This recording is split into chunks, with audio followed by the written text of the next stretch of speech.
안녕하세요. 주님 알고 싶어요. 주말에 영패스터 인사 올립니다. 교회에는 여러 직분들이 다양하게 있죠.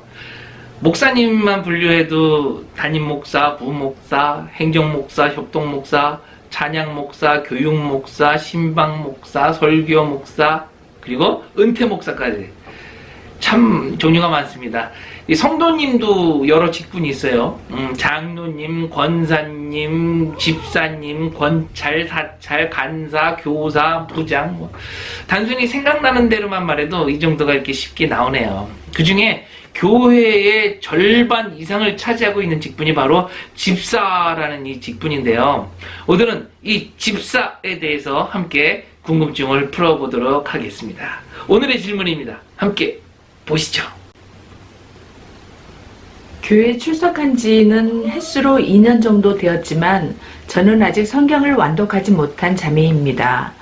그런데 제 담당 전도사님이 내년부터는 집사님이 될 테이니 더 열심히 봉사하라고 하십니다.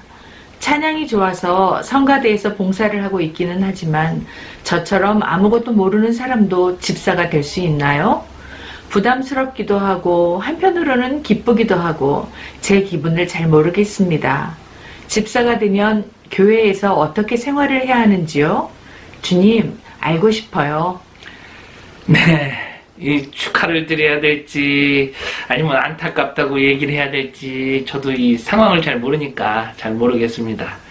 그 교회 전도사님과 그 교회가 잘 판단해서 자격이 있음을 인정하고 집사님으로 세우기를 결정했다. 그러면 그냥 너무나 잘된 일이고 축하드릴 만한 일일 테고요. 그 외에 무슨 뭐 세상적인 목적이나 아니면 뭐 피치 못해서 어쩜 뭐 교회를 떠날까봐 뭐 이런 생각으로 집사를 임명했다고 한다면 참으로 안타까운 일일 것입니다. 언젠가 제가 통계를 본 적이 있는데요. 교회의 75% 이상이 직분자다라는 것을 본 기억이 있습니다. 한마디로 직분남발이죠. 이 직분을 줘야 교회를 떠나지 않을 것이라는 그런 단순한 그런 생각. 그리고 직분을 안 주면 시험에 들 것 같기 때문에 어쩔 수 없이 줘야 된다. 뭐 이런 생각들. 참 안타까운 일이죠. 이 두 가지 다 옳지 못한 일이지만 오늘날 한국교회의 현실이 이것 하나도 이겨내지 못하는 것이 우리의 현실이라는 것. 참 자, 집사! 이 집사의 직분에는요, 크게 이 둘로 나눌 수가 있는데요. 서리 집사와 안수 집사가 있습니다.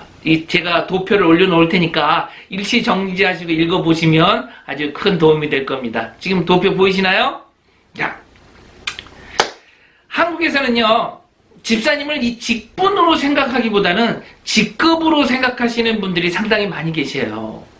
그래서 이 원어를 우리가 잠깐 봐야 되겠는데, 집사는 이 디아코노스라고 해가지고 이 원어대로 해석하면요, 먼지와 함께, 먼지를 통해서 이렇게 해석할 수가 있습니다.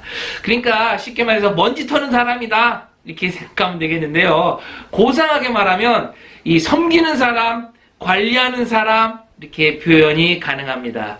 그리고 이게 영어로는 이제 디아코노스에서 파생돼서 디캔이라고 합니다. 성경에서 근거를 찾아보면 사도행전 6장에 이 7집사가 처음으로 등장을 하죠. 사도행전 6장 1절로 제가 읽어보겠습니다. 그때 제자가 더 많아졌는데 헬라파 유대인들이 자기의 과부들이 매일의 구제에 빠짐으로 히브리파 사람을 원망하니 12사도가 모든 제자를 불러 이르되 우리가 하나님의 말씀을 제쳐놓고 적들을 일삼는 것이 마땅하지 아니하니. 교회가 이제 확장이 되고 어려운 과부들한테 구제 사역을 하는데 과부들이 이제 두 파가 있어요.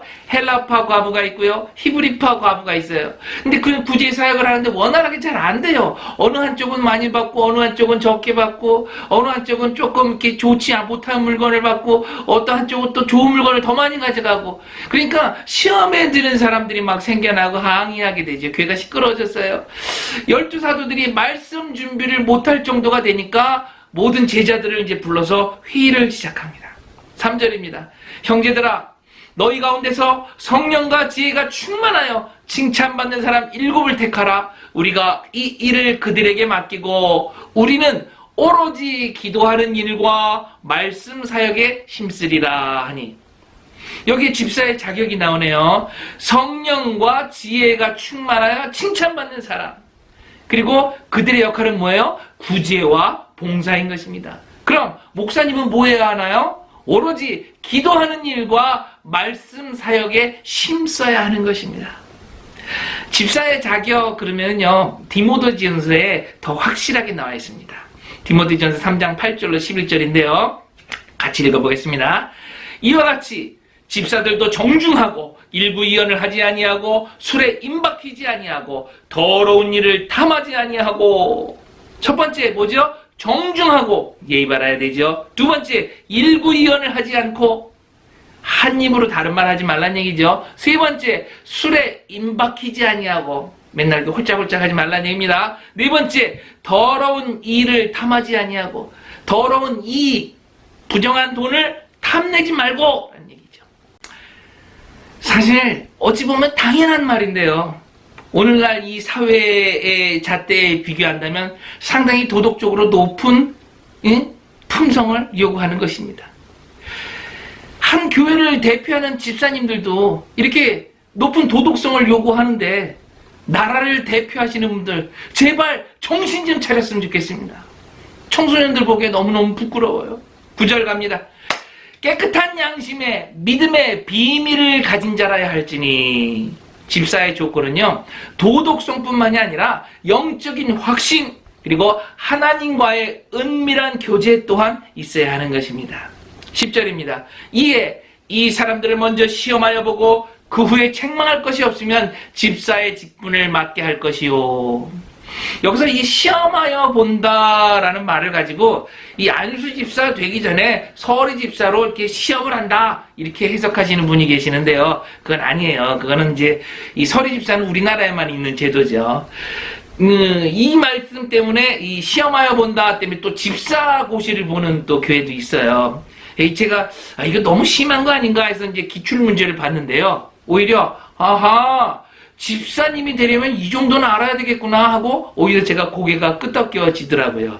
요 옆에 보이시나요? 이 기출문제. 집사가 거룩한 직분이 되려면 아무렇게나 대충 임명하기보다는 거룩하게 주님이 기뻐하시는 모습으로 진행되기를 소원합니다. 11절 갑니다.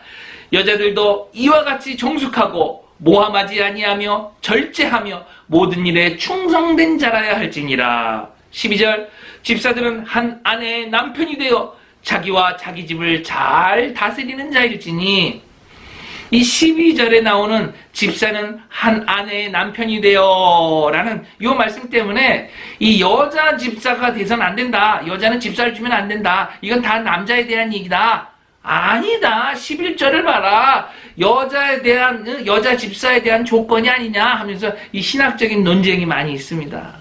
그래서 아직도 여자 안수 집사님이나 여자 장로님이 없는 교회가 많이 있죠. 대신 또 이 권사님이라는 또 직분이 생겼고요. 그런데 요즘은 뭐 여자 장로님이 있는 교회도 많더라고요.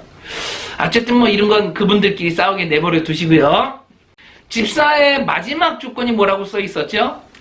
자녀와 자기 집을 잘 다스리는 자. 명심하시기 바랍니다.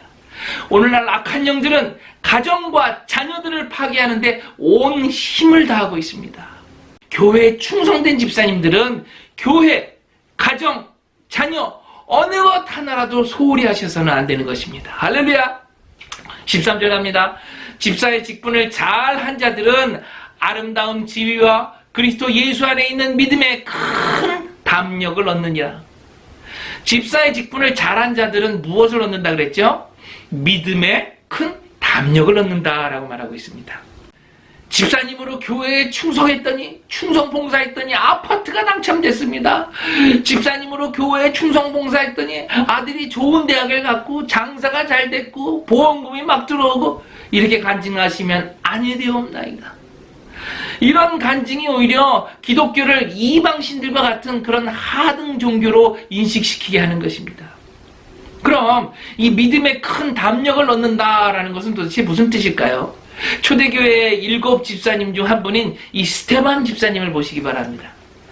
사도행전 6장 10절, 스데반이 지혜와 성령으로 말함을 그들이 능히 당하지 못하며 사도행전 6장 15절 공회 중에 앉은 사람들이 다 스데반을 주목하여 보니 그 얼굴이 천사의 얼굴과 같더라. 예수님을 전하다가 이 공회에 잡혀갔어요. 그런데도 믿음의 큰 담력으로 그곳에서 말씀을 증거합니다. 결국 그들은 듣기 싫어서 귀를 막고 스데반을 성 밖으로 집어내 던지고 돌로 칠 때 스데반 집사님은 죽어가며 이런 말씀을 합니다. 사도행전 7장 60절입니다. 무릎을 꿇고 크게 불러 이르되 주여 이 죄를 그들에게 돌리지 마옵소서. 이 말을 하고 자니라. 오늘의 결론입니다.